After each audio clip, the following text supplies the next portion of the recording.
protocols, I sometimes wonder, how are these players even supposed to adhere to the structure? That is a good question, and I also think it's a conversation you can have in terms of the talent in the German scene as well. We spoke to Kakafu about it a little bit.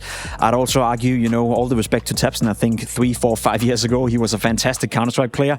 Tapson, as of late, is not at the same level, so I'm not even surprised that he's not going to be the main man, in Yard or Nuke, because 2 years ago, 3 years ago, yeah, that would be my guy. I would put him in that position.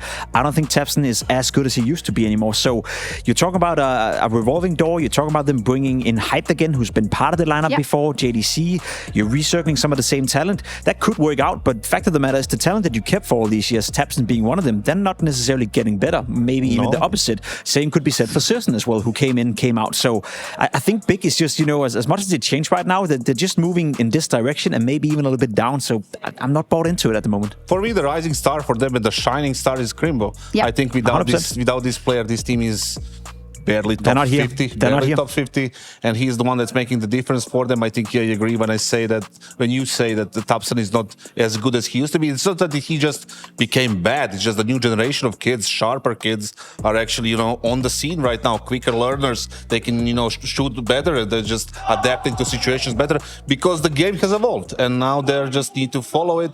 And these kids, the new generation, we just have to let them do their thing. You see today's donks and all these players right now. It's just we even heard it. We even heard it from Woxic yesterday, right? He was like, I'm 26 and all these young guys, sometimes this is difficult, but it's an interesting point, I think, for Crimbo as well, because you're right. He's kind of that flagship German player that is in that roster. And I think if you're a fan of Big, you're always afraid, is he going to go to greener pastures? But he seems very dedicated. He's also said, I've evolved as a player. I take more responsibility and authority. And that is what happens with more experience. And that is also, I think, what this team needs, specifically for the reintegration of Hyped, because they should know what went wrong the last time.